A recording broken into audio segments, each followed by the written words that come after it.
नमस्कार दोस्तों, कैसे हैं आप सभी लोग। उम्मीद करता हूँ बहुत बढ़िया होंगे। आज के इस वीडियो में आप सभी लोगों का बहुत बहुत स्वागत है।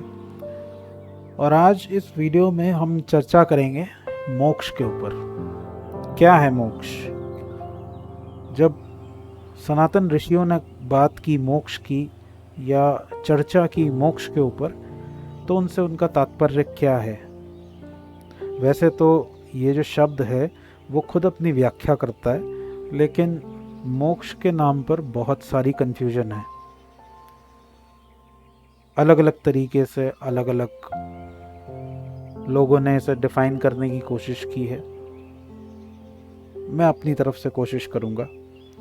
हो सकता है थोड़ी बहुत आपको इंसाइट मिले कि क्या है ये, बट इसे समझाने की बहुत कोशिश की गई है। बट इसे समझना थोड़ा सा मुश्किल इसलिए रहा है क्योंकि इसे एक टारगेट की तरह दिखाया गया है कि कहीं आपको पहुंचना है। असल में बात पहुंचने की नहीं है, असल में बात समझने की है। इस शब्द के ऊपर थोड़ा सा गौर कीजिए। क्या शब्द है? मोक्ष। इस शब्द को अगर आप तोड़ेंगे तो ये दो शब्द से मिलके बना है, मोह और क्षय। मोह प्लस क्षय। मोह का मतलब होता है अटैचमेंट और क्षय का मतलब होता है नाश हो जाना, मिट जाना, डिस्ट्रॉय हो जाना। जिस क्षण आपके अंदर से मोह का नाश हो जाता है वो क्षण मोक्ष का क्षण होता है। पर मोह नाश होगा किसका? अभी मैंने थोड़ी देर पहले कहा कि ये बात कहीं पहुंचने की नहीं है, ये बात है समझने की। मोह चाहिए, मोह होता किसको है और मोक्ष चाहिए किसको?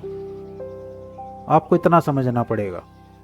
बस समझ जाने का ही सारा खेल है, क्योंकि कुछ पहुंचने को है नहीं, कहीं जाने को है नहीं, कहीं पहुंचना नहीं है, कुछ पाना नहीं है, सिर्फ समझना है। मोक्ष तो पाया हुआ ही है, मोक्ष कहीं पहुंचने की बात नहीं है।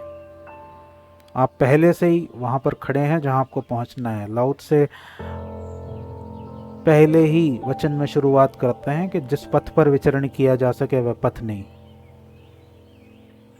अगर आप चल के अपने से कहीं और दूर जाते हैं, आप कोई भी विचार की यात्रा करते हैं मोक्ष को पाने के लिए, तो फिर मोक्ष बेकार हो गया। आप मोक्ष तक कभी नहीं पहुंच पाएंगे, क्योंकि जाना कहीं है ही नहीं और मोक्ष को पाना नहीं है, वो पहले से ही पाया हुआ है। सिर्फ समझना है। समझना क्या है कि किसको चाहिए मोक्ष, किसको चाहिए मोक्ष। और मज़े की बात यह है कि मोक्ष पाने, जिसको मोक्ष चाहिए, जो मोक्ष पाना चाहता है, वही झूठ है। मोक्ष चाहिए मुझे, मैं को चाहिए मोक्ष, और मैं ही झूठ है। तो जब मैं ही झूठ है तो मैं को होने वाला जो मोह है वो भी झूठ है। सिर्फ इतनी सी बात है जो आपको समझनी है।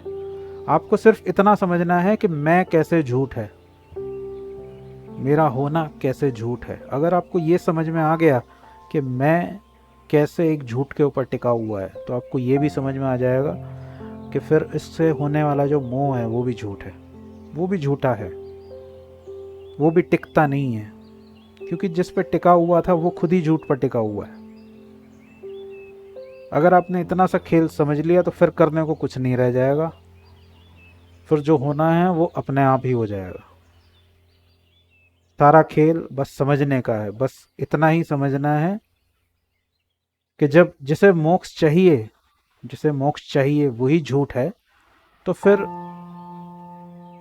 झूठे का मोह भी तो झूठा ही होगा। झूठा आदमी मोह सच्चा कैसे कर सकता है?